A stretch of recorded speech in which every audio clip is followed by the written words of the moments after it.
Calcium ফসফেটে ফসফরাসের শতকরা পরিমাণ কত, যেটি মাধ্যমিক এক্সাম 2017-তে এসেছে। এই ক্যালসিয়াম ফসফেটে ফসফরাসের পরিমাণ, আগে আমাদের ক্যালসিয়াম ফসফেটের সংকেতটা জানতে হবে। তোমাদের লিস্টের তালিকার একেবারে শেষে লিখে দেওয়া হয়েছিল যে ক্যালসিয়াম সালফেটের সংকেত। ক্যালসিয়াম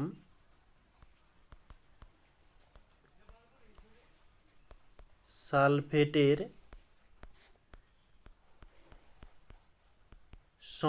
সংকেত কি, যে Ca3PO4 এর আণবিক ভর আগে আমাদের নির্ণয় করতে হবে। সি এর জন্য 40, 3টে সি এ রয়েছে, 3 দিয়ে গুণ দিলাম, প্লাস এখানে ফার্স্ট ব্র্যাকেট রয়েছে, আমি ফার্স্ট ব্র্যাকেটের পরিবর্তে থার্ড ব্র্যাকেট দিলাম। পি এর মান হয়ে থাকে 31, প্লাস ও এর জন্য হয়ে থাকে 16। এখানে কটিও রয়েছে, 4টিও রয়েছে, এটাকে ব্র্যাকেটের মধ্যে ক্লোজ করলাম। তারপরে আমাদের ফার্স্ট ব্র্যাকেট শেষ, মানে এখানে থার্ড ব্র্যাকেট ক্লোজ করব, ইনটু কত, 2।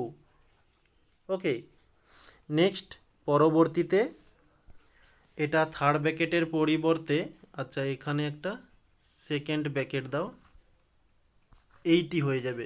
এই যে 2 এই টোটালটার সঙ্গে গুণ হবে। ওকে, তো এখানে 40 ইন্টু 3 করলে 120, প্লাস এদিকে থার্ড ব্র্যাকেট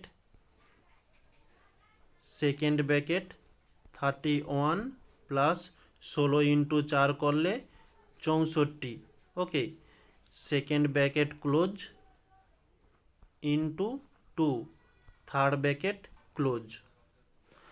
তো 120 প্লাস থার্ড ব্র্যাকেট সেকেন্ড ব্র্যাকেটে 31 প্লাস 64 রয়েছে, এটা যোগ করলে আমরা পেয়ে যাব কত, যে 95 ইন্টু 2, থার্ড ব্র্যাকেট ক্লোজ।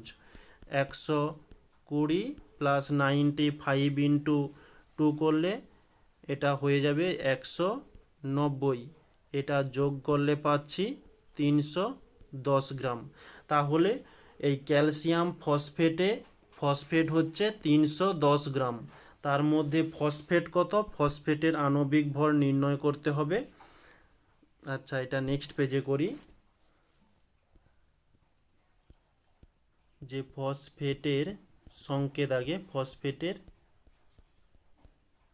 সংকেত কত, P2, পি এর মান কত 31 ইন্টু 2, তাহলে 62 গ্রাম।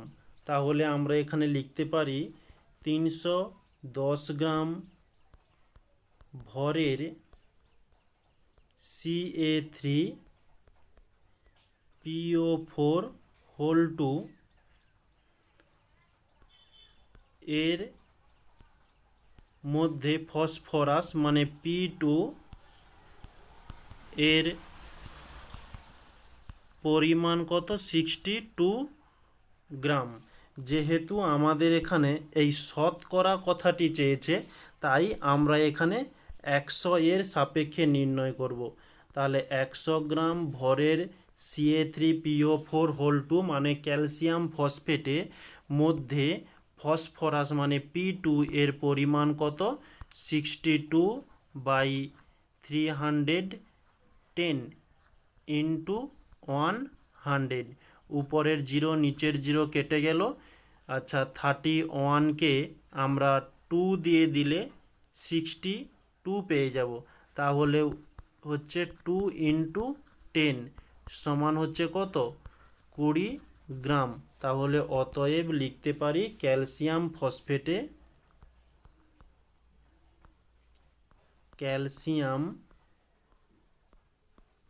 ফসফেটে ফসফরাসের পরিমাণ